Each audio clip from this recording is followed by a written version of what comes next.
Hola, soy María, soy de San Sebastián, tengo 35 años y soy virgen consagrada. Y bueno, pues os voy a compartir un poco mi historia y cómo Dios pues, ha ido actuando en ella. Yo vengo de una familia católica, soy la menor de 5 hermanos, tengo un hermano mellizo, son 4 chicos y yo, la niña. Y bueno, pues como os digo, es una familia católica que siempre pues, en casa se ha vivido la fe, hemos pues, recibido una educación cristiana en casa. Pero yo fui a un colegio laico, no fui a un colegio religioso. En el colegio no nos hablaban nada de religión, teníamos una clase de religión, pero vamos, nos hablaban de otras cosas. Pero mis padres entendieron que lo importante era la educación en casa, ¿no? Entonces yo recibí la fe, pues gracias a mis padres, a mis abuelos, y así crecí, pues en una familia, la verdad que es una maravilla. Yo me llevo con mi hermano mayor 5 años, somos 5 en 5 años, entonces pues eso hace que vuelen cuchillos y platos, pero a la vez también que juegues mucho, que seas muy amigo de tus hermanos y que tenga una familia muy unida. Y la verdad es que es un regalazo en mi vida, mi familia, y ahí es un poco pues la cuna donde yo he recibido mi fe. Y mi infancia pues fue una infancia de lo más normal en San Sebastián, en el colegio bien, no he tenido pues grandes dificultades, tampoco he sobresalido por brillantez, bien, y los estudios pues tampoco me costaban mucho y todo fue bien. Mi adolescencia, bueno, yo creo que es difícil de creer, pero yo en mi adolescencia hacía mucho deporte, me encantaba el deporte y hacía baloncesto y jugaba muchísimo, hacía un montón de deporte y estaba también pues bastante a salvo de cosas que en mi entorno empezaron a pasar, ¿no? Mis amigas, gente buenísima, pero que muy pronto empezó pues a fumar porros, a muchas cosas que yo igual pues estaba ahí, ¿no? Estaba al lado, estaba con ellas, pero pues gracias también al deporte, a mi familia, no lo hice. Y bueno, mi adolescencia pues fue bien, en un ambiente, como os digo, pues bueno, pero que ya había pues bueno, costumbres no sanas, ¿no? No sanas, pero que bueno, yo creo que Dios fue bueno y a mí me preservó un poco de eso, aunque es verdad que empecé a salir pues bastante, me gustaba bastante salir y bueno, pues ahí pues más o menos te vas como sigues viviendo tu fe, sigues viviendo todo, pero igual esa relación de día a día con el Señor se va como apartando un poco, ¿no? Es verdad que en mi casa me han enseñado siempre, toda la vida, pues 2 cosas fundamentales. Una es el domingo, vivir la misa del domingo. En mi casa mi madre siempre nos decía, o sea, no seáis de estos que se sientan en la última fila, estos jóvenes que están como de pie en la puerta esperando a que se termine para salir rápido, ¿no? No seáis de esos, poneros delante, vivir la Eucaristía, ¿no? Y entonces siempre en casa pues, nos han enseñado la centralidad de la Santa Misa. Y luego nos decían también siempre que éramos libres para creer o no creer en Dios, que ellos nos habían educado en la fe, pero ahora que llegaba el momento de hacer la nuestra, y que éramos libres para creer o no creer. Pero siempre nos decían, pero si creéis, o sea, si no creéis, ¿cuáles son vuestros argumentos para pensar que Dios no existe? Decirlo y vamos a debatirlo. Ahora, si creéis, ¿cómo no dedicarle a Dios mínimo media hora a la semana? Si Dios ha creado todo, si Dios te ha creado a ti, si Dios te ama, ¿cómo no vas a guardar para Él media hora a la semana? Y a mí me parecía un argumento, vamos, sólido. Entonces yo, pues es verdad que la misa del domingo, pues nunca la dejé, ¿no? Y también me enseñaron otra cosa muy importante, mi padre, ¿no? Trabajaba mucho y venía tarde a casa, pero la oración de la noche, en la cama, pues, ¿habéis hecho vuestra oración? Y estar en la cama y rezar, ¿no? Entonces es algo que también yo nunca he dejado, es como automático, esa cosa de meterte en la cama y hablar con el Señor, ¿no? Rezar y dormirte pues rezando en conversación con el Señor. Entonces son 2 cosas que yo creo que me han custodiado. Entonces mi adolescencia, pues como os digo, bueno, pues me gustaba salir, pero bueno, gracias al deporte, a la familia, pues manteniendo siempre ciertas líneas rojas, ¿no? Y así pues fue pasando la adolescencia, todo muy bien, y llegó el momento de irme a la universidad. Y yo, bueno, pues como os digo, tampoco los estudios me habían costado muchísimo, tampoco me había tenido que esforzar muchísimo y no tenía muy claro qué quería estudiar. Por ejemplo, a mí me encanta la historia, pero decía que estudiar historia, luego no me veía siendo profesora, cosas así, ¿no? Y mi madre me decía, haz lo que quieras, ¿no? Mis padres siempre han sido, haz lo que quieras, lo que te guste, eso. Pero yo no sabía lo que quería. Entonces, bueno, pues hice Administración y Dirección de Empresas y como tenía buenas notas, pues dije, bueno, me voy a ir a una buena universidad. Y en mi casa era norma fundamental salir de casa. No podíamos quedarnos a estudiar la carrera en San Sebastián. Mis hermanos mayores se fueron a estudiar a Pamplona y entonces, claro, pues venían todos los viernes, estaban en casa, con los mismos amigos, todo. Y entonces mis padres nos dijeron a los pequeños, a ver, Pamplona no vale. Pamplona es casa, estáis a menos de una hora de San Sebastián y eso es como venir el fin de semana como con la ropa sucia, ¿no? O sea, eso no es salir de casa. Entonces, iros, pues mínimo Madrid, pero que ya no vais a venir aquí todas las semanas ni todos los meses, que salgáis de casa, ¿no? Entonces, bueno, pues me fui a Madrid y dije, bueno, pues ya que voy a hacer una carrera que hace tanta gente, pues la voy a intentar hacer en un buen sitio. Y entonces hice la carrera en CUNED, en Madrid, que es un sitio, bueno, pues reconocido para la administración de empresas, para todo el tema de economía, ¿no? Y la verdad es que yo empecé feliz, me fui a Madrid y me fui feliz. Y el primer año estuve feliz, tenía unos profesores impresionantes, éramos como el futuro, ¿no? de España, éramos como una promesa de futuro prometedora, y íbamos a alcanzar grandes puestos de trabajo con mucho dinero, muchas personas a nuestro cargo, ¿no? Y era todo como muy bonito. Y yo el primer año, pues, hasta como con ilusión. Pero ya en segundo y los años siguientes ya empecé a ver que no era mi mundo, ¿no? Que conste que yo vengo de familia que ha habido empresarios, que ha habido personas que se han dedicado su vida entera para sacar adelante proyectos buenos, proyectos creativos, proyectos que han generado riqueza, que han ayudado a muchísimas personas dando trabajo. No tengo nada en contra, pero yo empecé a ver que no era mi mundo. Y es verdad que a veces me faltaba pues como algo de moral, de ética. Nunca tuve una clase, ¿no? De decir qué está bien, qué está mal. No todo vale. Obviamente tampoco nos decían que todo valiera, pero tampoco se hablaba mucho de eso, ¿no? Y teniendo pues ese futuro por delante, yo creo que eso pues a mí me chirriaba, me daba hasta incluso miedo. Decir, parece que va a salir aquí el becerro de oro en cualquier momento y vamos a adorarle, ¿no? Y yo no quería hacer eso, ¿no? Entonces poco a poco me fui desilusionando y fui como apartándome de la carrera. Tanto que dejé de ir a clase, que dejé de estudiar, que dejé pues de hacer todo lo que me correspondía. Empecé pues a inventarme excusas para no vivir una vida responsable. Además yo siempre había sido responsable, siempre no había dado ningún disgusto, ¿no? O por lo menos gordo, y ahora de repente pues decir que no estaba contenta con la carrera, y además yo sabía que en casa me iban a ayudar, me iban a apoyar, que no iba a tener problema. Era más una falta de humildad conmigo misma y de reconocer que no estaba bien, que no estaba donde tenía que estar, que tenía que cambiar, pero no era capaz de mirar mi vida con honestidad y tomar decisiones. Entonces entré en una rueda que la verdad es que lo recuerdo ahora como con bastante sufrimiento, ¿no? De no compartir la verdad de tu vida, de no poder, bueno, pues como esa pobreza mía me bloqueó durante un tiempo. Y ya os digo que yo tenía un entorno fácil, un entorno que súper querida, que me iban a apoyar. Era mi pobreza, ¿no? Mi falta de valentía, de honestidad. Entonces, pues Dios, que es muy bueno, en mi vida puso algo fundamental en Madrid. Y además que estaban hermanos míos viviendo allí, todos los sábados pues comía con ellos y nos encontrábamos. Además puso unas grandes amigas. Me fui a estudiar a un colegio mayor, y entonces en un colegio mayor pues éramos 200 chicas, que os podéis imaginar que ahí pues puedes tener el plan que quieras cada día. O sea, si quieres el lunes liarte, hay quien está dispuesta, ¿no? Entonces, bueno, pues ahí te vas haciendo un poco como el grupo de amigas que tú eres como más afín, que compartes pues unos mismos criterios, unas mismas diversiones.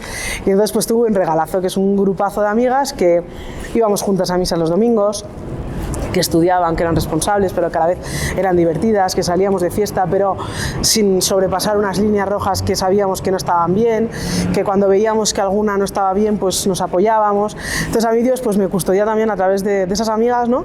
Y entonces, pues fijaros, ¿no? Si yo llego a caer en un grupo que nos hubiésemos centrado en vicios, pues malos, yo no sé, ¿no? Dónde hubiese estado en ese momento también de bloqueo, de oscuridad. Y bueno, pues gracias a eso yo fui tirando para adelante, fui viendo que yo estaba actuando mal, ¿no? Que tenía que afrontar mi vida, que tenía que seguir adelante, ¿no? Entonces, bueno, pues poco a poco ahí iba. Es verdad que a mí me encantaba pues organizar comidas para todo el mundo, en casa siempre había gente, invitábamos a muchísima gente a copas, ¿no? Entonces, pues por ejemplo, ¿cómo era mi relación con Dios en ese momento, ¿no? Porque claro, cuando tú estás en un momento en tu vida en el que no estás tomando decisiones, ¿no? Y estás dejando un poco que la vida te lleve, ¿cómo miras a Dios, ¿no? En ese momento?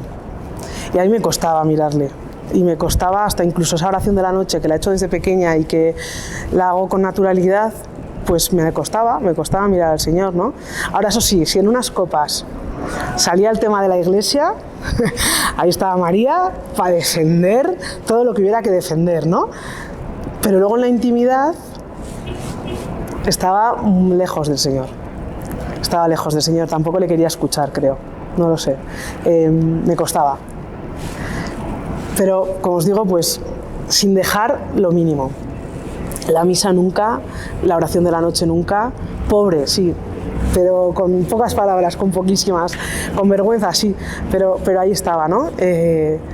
También pues esa confesión que te habían dicho, ¿no? Siempre, o sea, qué mínimo, que de vez en cuando, ¿no? Entonces, bueno, pues había como cosas que te han inculcado en casa que te sostienen, ¿no? Te sostienen.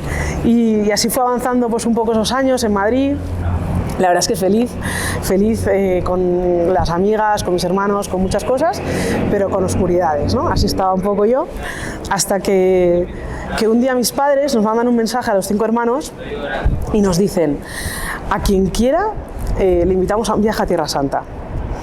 Entonces, bueno, pues como os podéis imaginar, mi agenda, en fin, no tenía muchas prioridades, estaba así un poco vacía, ¿no? Entonces me pareció estupendo ir con mis padres de viaje, si se apuntaban mis hermanos mejor, irnos a Tierra Santa, ¿no? Entonces yo me apunté, vamos, sin pensarlo.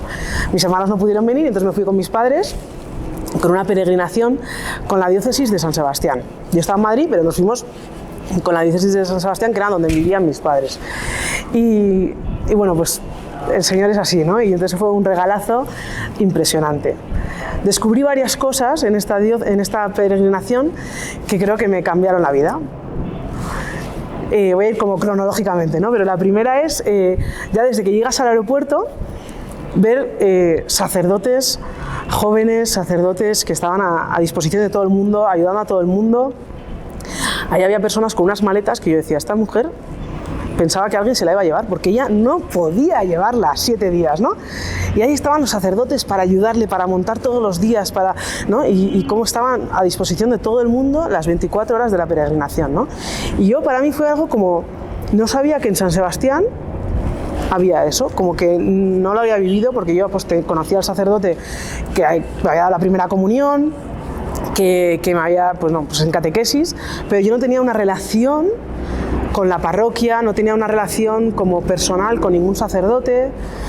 Me confesaba una vez con uno, otra vez con otro, ¿no? Pero como que no tenía pues amistad, no tenía cercanía. Y de repente allí vi sacerdotes que me impresionaron por su cercanía, por su servicio, por su amor al Señor, por su amor a las almas, a querer estar disponibles todo el rato para todos nosotros, ¿no? Y entonces descubrí una iglesia que desconocía. Y había estado siempre en la iglesia, ¿no? Pero no sé, no la había vivido así. No la había vivido como, quizá como casa, ¿no? Y entonces este viaje fue como la primera vez que vi que había personas con las que yo podía consultar lo que me estaba pasando, ¿no? O sea, me pareció impresionante. Y luego, pues, en el viaje a Tierra Santa hacemos pues el camino un poco de la vida del Señor. Empiezas en Nazaret y en Belén, continúas al mar de Tiberíades, que es uno de los lugares como más impresionantes porque no hay construcciones y entonces es como, aquí estuvo el Señor, ¿no? Entonces el Señor durante esos días va cobrando como un realismo impresionante, o sea, como que ese Señor que yo le había rezado, que me habían hablado de Él, todo había estado aquí, en carne mortal, ¿no? en carne y hueso, y había caminado por esas calles, había rezado en aquellos lugares, había sanado. Me parecía como que esos días iba cobrando una realidad nueva para mí el Señor. Y así llegamos a Jerusalén, ¿no? La ciudad santa. Y allí tuvimos una hora santa, el jueves, ¿no? Una hora santa en Getsemaní, en el Huerto de los Olivos. Aquella peregrinación y aquella hora santa estuvieron presididas por Monseñor Munilla, y él estaba predicando aquella hora santa, y entonces pues nos hablaba de cómo el Señor fue en Getsemaní, donde hizo como su entrega total, ¿no? Fue en Getsemaní donde tuvo como ese último momento de tentación, de oscuridad. Señor, que pase de mí este cáliz, pero que no se haga mi voluntad sino la tuya, ¿no? Fue como la ofrenda ya total del Señor, y ya vemos cómo el Señor en la pasión tiene como serenidad y cómo en el Huerto de los Olivos había estado con esa batalla espiritual, ¿no?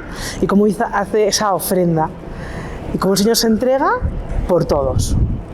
Pero no se entrega por todos en abstracto, sino que se entrega por cada uno de nosotros con nombre y apellido, conociendo nuestra vida, conociendo nuestra miseria, conociendo nuestras traiciones, las mías, ¿no? Y entonces un Señor dijo varios nombres, entonces no pensemos que el Señor se ha entregado por la humanidad, que sí, pero por cada uno. Se ha entregado por Pablo, se ha entregado por Esteban, se ha entregado por María. Entonces yo obviamente sé que en aquella peregrinación no era la única María, pero fue como que el Señor me lo decía a mí. Se había entregado por mí. El Señor se había entregado por mí. Y entonces pensé cómo había respondido yo a eso. ¿Cuál era mi respuesta a lo que Jesús había hecho por mí? Entonces vi mi vida en Madrid, vi que no la estaba batallando, que la estaba dejando pasar, ¿no? que había abandonado un poco como tomar las riendas de las decisiones, y entonces entendí que no podía seguir así, que tenía que cambiar cosas en mi vida. La primera, probablemente mi relación con Él, acercarme a Él, confiar en Él. Y luego eso hace que todo cambie, ¿no? Todo tu exterior también cambie. Entonces así vuelvo a Madrid, ya me quedaban pocas asignaturas para terminar la carrera, y entonces bueno, pues ya me pongo un poco ya más en serio con aquello. Y antes de terminar, ya a la vuelta yo empecé pues a leer cosas, ¿no? del Señor, a leer cosas de santos, a interesarme muchísimo por mi fe, porque entendí que no sabía mucho, ¿no? Y en esto pues fui a una cosa que se había organizado en mi diócesis para jóvenes, y hablaron de un santo español que había muerto joven con 27 años. Y entonces leyeron un texto de ese santo y pensé, pues lo he entendido todo. Porque igual hay otro santo que leen un texto y yo digo, pues, a ver, bonito, pero si me tengo que leer un libro entero no entiendo suficiente o me va a costar. Pero de ese santo fue como un lenguaje tan actual que dije, pues le puedo leer. Y entonces, venga, voy a leerle. Y es San Rafael Arnaiz, un santo joven español que murió con 27 años, trapense. Y entonces él tiene muchísimas cartas que escribe a su tía, ¿no? Y va compartiendo pues su corazón, Y es un joven que murió en el siglo XX, ¿no? O sea, muy reciente, y habla con un lenguaje que yo le podía entender. Entonces iba descubriendo, fue como un instrumento que Dios puso en mi vida, ¿no? A través de ese santo, cómo entregar por la vida por Cristo merecía la pena. Cómo tenía sentido entregárselo todo, cómo la vida de fe, la vida con Cristo, era la que tenía sentido, ¿no? Entonces para mí fue como, no sé, como que me atravesó el corazón la vida del hermano Rafael. El Señor eligió a ese santo, ¿no? Podría haber sido otro, fue él, y hizo que este santo me ayudó a enamorarme más del Señor, ¿no? Y me acercó a él. Entonces, él había estudiado en Madrid, había estudiado 2 años en Madrid arquitectura. Y él vivía en una calle pequeñita, muy pequeñita de Madrid, que son 2 manzanas pequeñitas, un callejón, donde yo tenía clases de matemáticas. Entonces yo muchas veces pensaba, María, por aquí estaba el hermano Rafael y tú no te estás enterando de lo que va a la fiesta, ¿no? O sea, fue como una realidad que se me puso delante impresionante, ¿no? Que yo no había pensado siquiera en esa dimensión de que mi vida sirviera para el Señor. Bueno, entonces pues terminó la carrera y decidí volverme a San Sebastián, porque a ver, yo en Madrid estaba muy bien, pues ya os digo que tenía unas amigas buenísimas, unos hermanos, pero yo veo que como que yo en Madrid me despisto, que yo soy floja, ¿no? Entonces que yo...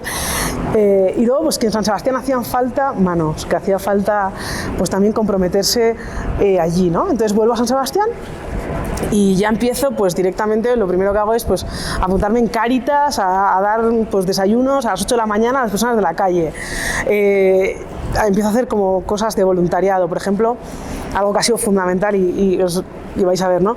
Empiezo a ser voluntaria de comunicación en la diócesis de San Sebastián, que yo no tengo ni idea de nada, de cámaras, de cables, de nada. Pero desde que fui a Tierra Santa la primera vez, luego pues me apuntaba a diferentes viajes, ¿no? Pues a Fátima, pues oye, pues voy a Fátima, ¿no? Y entonces pues un sacerdote que él se encargaba un poco del tema de las fotos, de los vídeos, tal, y me decía, yo iba con una cámara de fotos y me decía, ¿tú sabes hacer fotos? Digo, bueno, hacer fotos, depende a lo que sé, tocar el botón y sale, pero bueno, fotos así, no, suficiente, ayúdanos, ¿no? Y pues venga, fenomenal. Y entonces pues cuando vuelvo a San Sebastián, pues me pongo también de voluntaria de comunicación, empiezo pues a comprometerme, ¿no? Esa pregunta que yo no había contestado o había contestado de alguna manera a la entrega del Señor por mí, pues entendí que tenía que empezar ya, que tenía que comprometerme y servir, ¿no? Y entonces en mi vuelta a San Sebastián, pues yo de repente vuelvo como hija única y además yo era la única nieta que me quedaban dos abuelos, una abuela paterna y mi abuelo materno, y han sido los dos fundamentales en mi vida, fundamentales.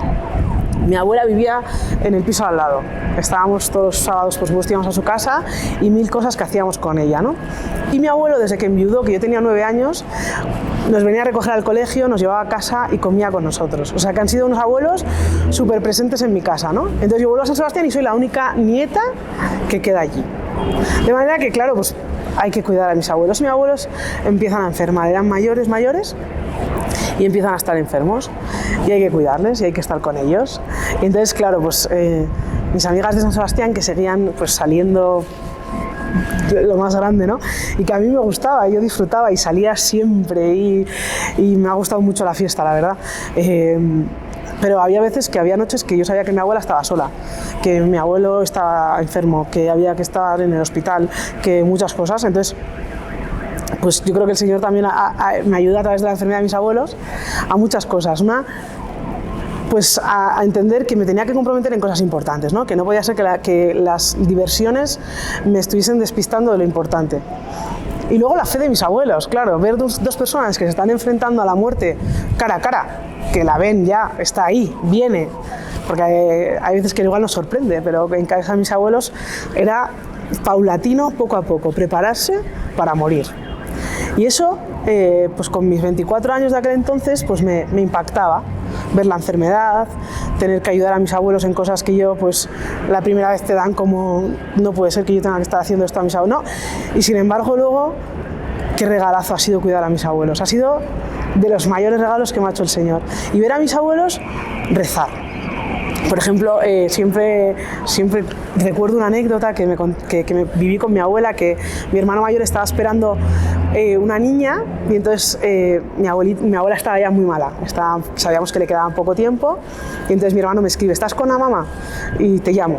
Y entonces nos llaman por Skype en aquel entonces y entonces hacemos una videollamada y le querían dar la noticia a mi abuela que estaba esperando una bisnieta. Mi abuela feliz, contenta, el día de Santa Lucía, era, siempre nos acordamos, feliz y contenta, ¿no? Y terminamos la videollamada y me dice, mira María, ya esta niña no la voy a conocer, para cuando nazca yo ya no estoy aquí, pero yo puedo hacer una cosa por ella, vamos a rezar un rosario por ella. Sacó el rosario y yo lo recé con ella y os puedo asegurar que me dio una catequesis que no he recibido en mi vida, el poder de la oración hoy para la vida de esa niña que viene y que yo no voy a estar. Impresionante, ¿no? Y mi abuela vivió sus últimos años pues así, entregándoselos al Señor con el rosario en la mano y ofreciendo, ¿no? Y mi abuelo perdió la cabeza, entonces todas estas cosas no las podía hacer, ¿no? Perdió la memoria, perdió todo, se olvidaba hasta de nuestros nombres, ¿no? Que era muy duro verlo, poco a poco, como una persona que había sido pues una cabeza impresionante, pues ya no se acuerda, ¿no? Entonces eso es duro para las familias, muy duro, muy duro. Pero mi abuelo siempre tuvo alegría, siempre. Además, de hecho, se reía muchísimo y decía, ¿yo por qué me reiré tanto? ¿No? Y entonces era una maravilla ver cómo una persona, pues, él se veía mermado, por mucho que no supiera expresarlo, y las primeras fases de la enfermedad, pues, se notaba, ¿no? Y aún así no perdió nunca la alegría, ¿no? Y entonces eso me enseñaba, pues, y la fe, nunca perdió la fe. Y solo veo una anécdota, pero para entender cómo vivió una fe de niño, pero un día de Navidad, fuimos a misa con él en silla de ruedas ya muy malito, Y el sacerdote que nos conocía, pues a la hora de besar al niño, se acercó primero a mi abuelo, que estaba en silla de ruedas, ¿no? Y se acercó a darle a besar al niño. Y mi abuelo, que no hablaba, no nos reconocía nada, lloró como un niño pequeño, ¿no? Su fe, ahí escondida, seguía intacta, ¿no? Y entonces mis abuelos, con su enfermedad y con su muerte, pues en esos años a mí me enseñaron que lo que queda después de todo, que lo habían tenido todo, era la fe, era su relación con el Señor. Entonces, pues en esta vuelta a San Sebastián, pues vivo todas estas cosas. Entonces yo entiendo que lo más importante que puedo tener en la vida es custodiar esa relación con el Señor. Y entonces me planteo, ¿yo qué sé de mi fe? ¿Qué formación tengo? Y entonces entendí que yo no me había formado nunca más allá de lo que recibí en la confirmación, que en fin, no fue probablemente la mejor formación. Entonces decidí apuntarme a ciencias religiosas, que es, bueno, pues como un poco teología, pero así pensado para laicos, tal, ¿no? Entonces son 3 años de un grado y ahí estuve. Y me dio un poco de cosa decirlo en casa porque yo acababa de terminar la carrera, pero me había costado mucho terminarla, no había sido nada responsable con esos estudios, y ahora decir que me voy a apuntar a otra era como, bueno, a ver qué dicen, ¿no? Entonces voy a casa y les digo, oye, quiero estudiar ciencias religiosas porque pienso que no sé nada de mi fe, que no estoy formada y que no puede ser, ¿no? Y que quiero formarme. Y entonces mi padre me dijo, me parece muy bien, es más, voy a ir contigo. Entonces mi padre jubilado y yo nos hicimos compañeros de pupitre estudiando ciencias religiosas. Y entonces aquí aprendí muchísimo, pero sobre todo siempre digo que el gran regalo de estudiar ciencias religiosas para mí fue como enamorarme de la Iglesia, de la historia, ¿no? De estudiar la historia de la Iglesia, de estudiar la filosofía, de estudiar toda nuestra riqueza y darte cuenta que si no es por el Señor, a ver, ni un cuarto de hora hubiese durado la Iglesia, ¿no? Y ver cómo el Señor siempre ha estado ahí, en la vida de los grandes santos. Era tan bonito estudiarlo que entonces pues para mí fue el regalo de conocer más pues al Señor, pero también a la Iglesia, ¿no? Bueno, entonces yo estaba pues con todo esto, empecé a trabajar en una tienda que teníamos nosotros, y entonces era una tienda de ropa y de repente pues me tenía que ir a la feria de la moda de Florencia, ¿no? Y entonces era como el plan que muchas de las chicas de 25 años pues les encantaría, tú llegas allí y es todo como impresionante, la moda, tal, pero había una frase del hermano Rafael que a mí siempre se me recordaba, ¿no? Y era, ¿cuánta vanidad se puede esconder en un trozo de tela? Entonces yo veía todo aquello y decía, a ver, este no es mi mundo, ¿no? Pero bueno, tampoco sabía muy bien por dónde tirar, estaba allí colaborando también en cosas de casa, como os digo, pues con todo esto, sin pensar mucho más. Y en esa época, pues 25, 26 años, mis hermanos pues empiezan a casarse, mis amigas, pues claro, ya novios formales, ya no eran ligues de fin de semana, sino que ya la cosa ya iba en serio, a casarse. Y entonces, bueno, pues claro, llega el tiempo, ¿no?, de preguntarte por ti, ¿no?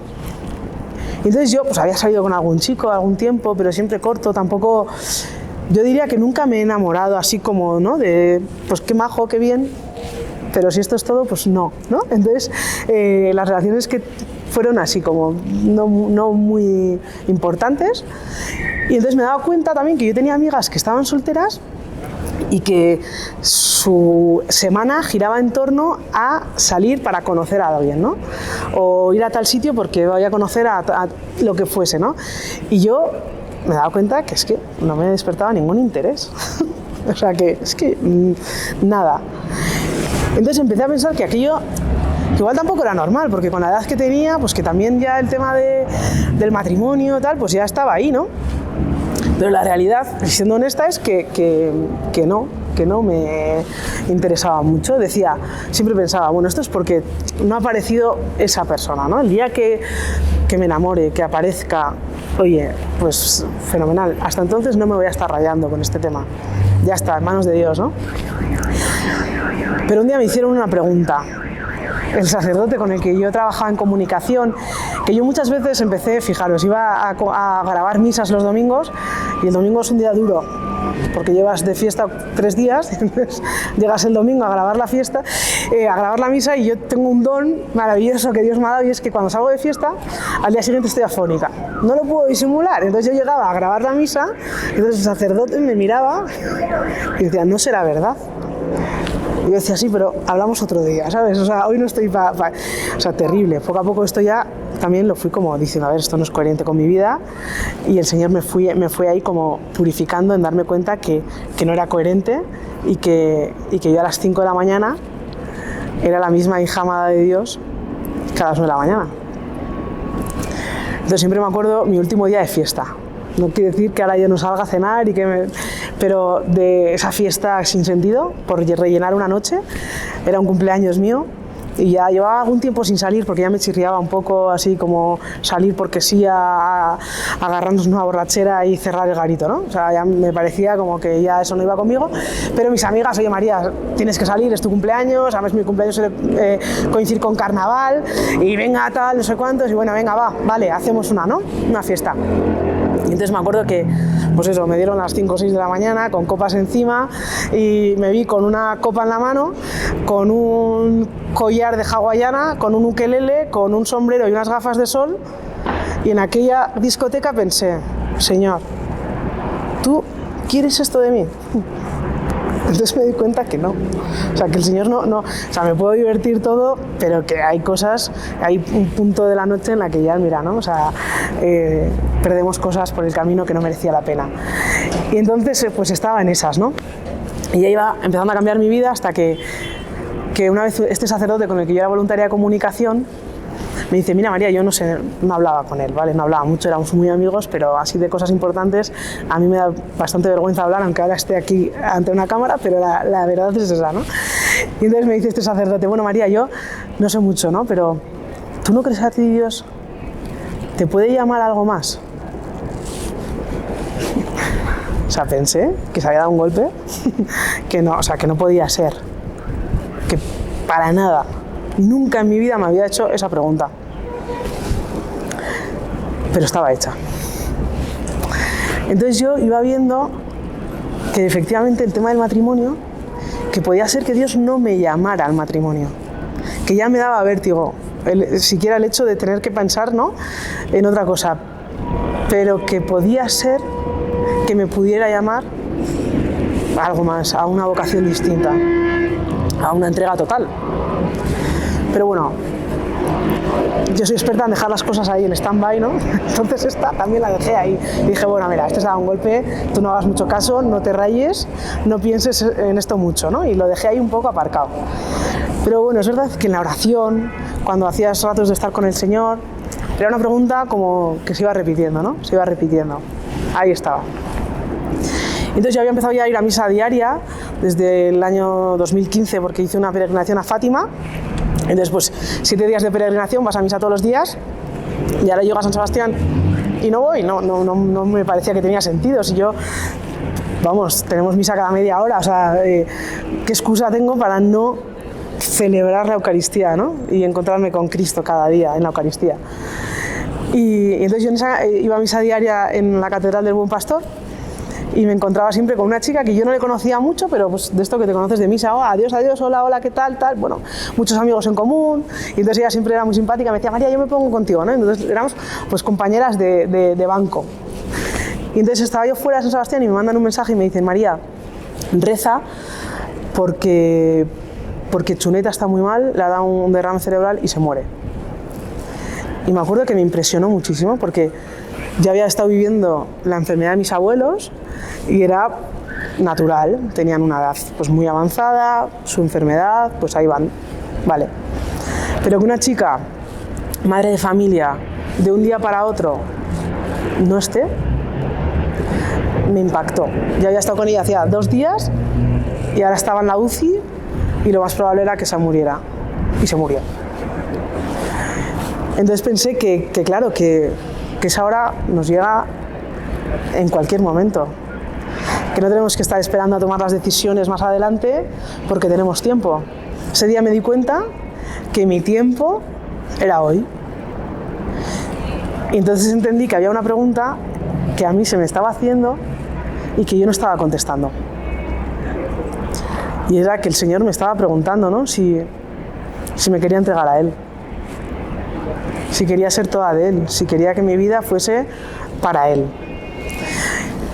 Entonces ese día le dije, Señor, vale, si tú me quieres consagrada, si tú no sé dónde, me quieres religiosa, no sé, pero entiendo que me estás llamando a ser toda tuya. Vamos para adelante. No sé cuáles son tus planes, no sé qué tienes pensado, pero entiendo que hoy es el día en el que me estás llamando y que te llevo tiempo esquivando, ¿no? Y qué tontería esquivarte, Señor, qué tontería más grande, la mayor que puedo hacer. No quiero seguir haciendo. Y sé que cuando llegue al cielo y me encuentre contigo, vas a tener tantos motivos para entristecerte. Y me acuerdo mucho del joven rico. Es para mí un evangelio que siempre que lo escucho para mí es como que es para mí, ¿no? Es ese joven que lo tiene todo, que quiere ser, que es bueno, ¿qué tengo que hacer para alcanzar la vida eterna? Cumple los mandamientos. Ya lo hago, o sea, un hombre, vamos, íntegro, recto, bueno, que sale corriendo al encuentro del Señor a buscarle, que se pregunta por la vida eterna, con un corazón inquieto. Y el Señor le dice, pues vende todo lo que tienes y sígueme. Eso no me pidas, ¿no? Entonces yo me di cuenta que yo estaba haciendo un poco eso. Tenía el corazón inquieto, estudiaba, preguntaba, servía, pero eso no me pidas, ¿no? Qué tontería, qué tontería. Entonces ese día dije, Señor, vamos adelante, lo que tú quieras. No sé muy bien a qué digo que sí, pero digo que sí. Y entonces pues así empecé mi etapa que suelo decir yo de... Le llamo así un poco, chistosamente, le llamo mi tour de conventos, ¿vale? Porque entonces yo empecé a preguntarme, bueno, pues, ¿dónde me querrá? Yo obviamente pues me preguntaba en qué comunidad me querrá, porque hay personas que igual conocen una comunidad, se enamoran de ese carisma y dicen, pues el Señor me llama aquí. Pero yo no tenía eso. Es que me encanta la vida religiosa, es que me encantan tantos carismas, ¿no? De la iglesia, y yo entonces iba a misa pues al convento de no sé qué, de no sé cuántos, tal, súper pronto siempre, claro, madrugando los sábados, y entonces iba allí, pasaba la mañana igual, ¿no? Rezando allí, y entonces le decía, Señor, ¿me quieres aquí? Y siempre era como ese, no es este sitio, ¿no? Señor, ¿me quieres aquí? Tengo unas amigas monjitas, las hermanas de María Estela Matutina, que las quiero muchísimo y voy mucho con ellas. Señor, ¿me quieres aquí? No. Bueno, pues no sé, ¿no? Bueno, luego vas viendo que es que el Señor te va purificando para que no hagamos lo que yo quiero, sino lo que Él quiere, ¿no? Entonces me decía muchos noes para entender que tenía que ser su plan. Y así estaba pues en búsqueda. Yo cometí un error que no le hablaba con nadie, yo no consultaba, no nada, yo soy como reservada, entonces iba un poco a mi bola, yo iba enterándome de monjitas y pero no hablaba con nadie. Y este mismo sacerdote que me había hecho la pregunta de si el Señor me llamaba a algo más, al cual yo no había contestado, pero es verdad que me estaba todos los días con él y me veía, pues un día me dice, oye María, hay una cosa en la iglesia que es poco conocida, que quizá no lo conozcas, pero que creo que puede ser para ti. Bueno, ¿qué será? Y entonces me manda un correo electrónico sobre el Ordo Virginum, el orden de las vírgenes. Ser virgen consagrada. Y yo pensé, bueno, venga, virgen consagrada, o sea, no había otra cosa, virgen consagrada. O sea, me pareció, o sea, me sonó la primera vez como súper fuerte, como, bueno, o sea, no sé, ¿no? Como, no lo supe entender, ¿vale? Entonces, bueno, nada, también como que lo dejé aparcado. Y entonces, pero claro, mi tour de conventos seguía. Yo tenía una cosa clara, es que el Señor me llamaba a consagrarme. Eso lo tuve claro, ¿no? Entonces, bueno, pues seguía buscando y ejercitaba la paciencia, la escucha, ponerme a disposición, y así estaba, ¿no? Y a los meses dije, bueno, a ver, aquella cosa que te mandó Esteban, ¿no? Este sacerdote, que te conoce, que quiere lo mejor para ti, que es un sacerdote que el Señor ha puesto en tu vida, que quiere que seas santa. Chica, léelo con otro espíritu, que es que no le has dado ni margen, ¿no? O sea, ya casi con ver el título has cerrado. Entonces, a ver, que no va de lo que quieres tú, que es de lo que quiere Dios para ti. Entonces dije, vale, venga, Señor, vamos a ver qué es eso de lo que me habló Esteban. Y entonces pues descubrí el orden de las vírgenes consagradas, que es pues, la forma más antigua de vida consagrada en la Iglesia. Desde los siglos primeros, esas mujeres, que no existían los conventos, no existía la vida conventual, que los cristianos eran perseguidos, que no estaban para hacer comunidades, sino que sobrevivían al día, ¿no? Y en esas comunidades perseguidas había mujeres que se consagraban a Dios en virginidad y servían a sus hermanos y oraban por su iglesia, ¿no? Me pareció tan bonito. Y entonces también entendí que mi vuelta a San Sebastián, el estudiar la teología, el servir, el hacerme voluntaria, pues como que el Señor, como casi siempre, había ido por delante un paso y había ido preparando todo, me había custodiado con tantas noches, ¿no?, de fiesta, de lo que fuese, y el Señor me había puesto cero mérito, ¿no? El Señor me había ido por un paso por delante siempre, y entonces entendí que quizá todo tenía sentido a la luz de esa vocación de ser virgen consagrada. Y entonces, bueno, pues todos los años hago ejercicios espirituales, me tocaba hacer ejercicios espirituales, y entonces fui diciendo: Señor, túmbame.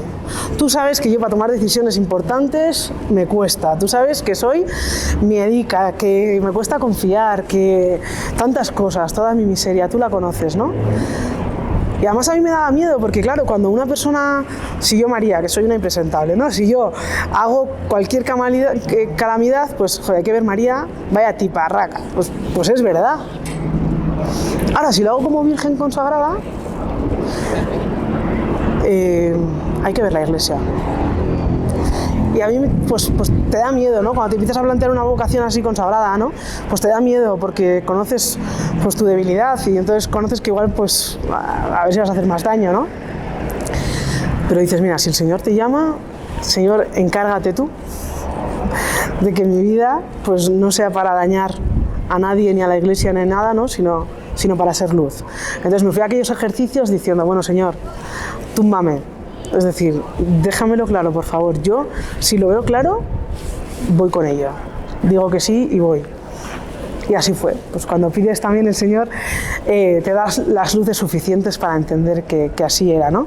Y entonces, pues en aquellos ejercicios que eran predicados por Monseñor Munilla, pues decidí que el Señor me llamaba a ser virgen consagrada.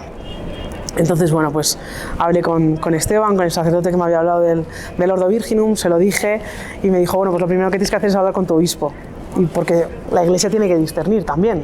Aquí no es solo nosotros, sino que la Iglesia y los pastores disciernen también, ¿no? Si esa persona pues tiene vocación, todo aquello, ¿no? Entonces, bueno, pues allí fui a hablar con mi obispo a decirle que creía que él lo tenía que confirmar, que la decisión al final también era suya, ¿no?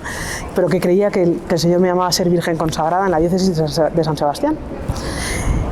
Y nada, pues el obispo enseguida me lo confirmó, una alegría, y eso es lo que soy virgen consagrada. Dentro de poco pues cumpliré 6 años de consagrada, y la verdad es que el Señor es bueno, que el Señor pues nos va guiando, nos va ayudando en el camino. Desde entonces pues he trabajado en la diócesis de San Sebastián, pues en temas de comunicación precisamente, pero bueno, también me dedico a dar pues catequesis, catecumenado a adultos especialmente, a formar a personas que piden el bautismo, la confirmación adultas, pues grupos de Maús, que para mí ha sido un gran regalo, tener esa comunidad que todas las semanas pues podemos rezar juntas y también evangelizar. Y un poco, pues esa es mi vida, ¿no? Pues en San Sebastián, como virgen consagrada, tenemos el compromiso también las vírgenes consagradas de orar especialmente por la Iglesia. Pues rezamos la liturgia de las horas también, ¿no? Aparte de la Eucaristía, por supuesto, pero también la liturgia de las horas, especialmente tenemos encomendada pues esa oración por la Iglesia. De hecho, nosotros en el rito de consagración pues nos dan como signo único de las vírgenes es el diosnal, ¿no? La liturgia de las horas. Recibimos también el anillo, somos esposas de Cristo, y recibimos también un velo, ¿no? de esposas. Y bueno, pues nuestra vocación es un poco pues recordar en el mundo, vivimos en el mundo, hay vírgenes consagradas que son profesoras, que son enfermeras, que son, pues hace poco conocí a una que está preparando y es psiquiatra, un montón de diferentes campos, hay abogados, lo que sea, ¿no? Cada una un poco pues donde el Señor nos ha plantado, allí mismo en esa comunidad, como hicieron esas primeras mujeres, pues allí tratar de nuestra vocación trata de recordar un poco que nos espera el cielo, ¿no? Que nosotras nos hemos entregado ya en esta vida esperando la vida futura. Y entonces pues se trata un poco de hacer presente en esta vida, recordar que estamos aquí, pero que estamos sembrando para la vida eterna. Y el cielo realmente es la unión de todas las almas con Cristo. Todos estamos llamados a esa meta final, que es el cielo, que es vivir la intimidad total con Cristo, ¿no? Bueno, pues la virginidad consagrada es un poco recordarlo, decir, oye, que esto es lo que viene, ¿no? Que viene el esposo, esas vírgenes prudentes que tratamos de tener la lámpara encendida gracias también a las oraciones de tantas otras personas, ¿no? Y recordar que llega el esposo. Y eso es un poco pues nuestra vocación en la Iglesia, ser esposas de Cristo y recordar en mitad del mundo, con las costumbres del mundo, vistiendo como el mundo, en nuestras familias, en nuestros lugares de trabajo, que viene el esposo, ¿no? Esa es pues mi vocación y es un poco pues mi vida.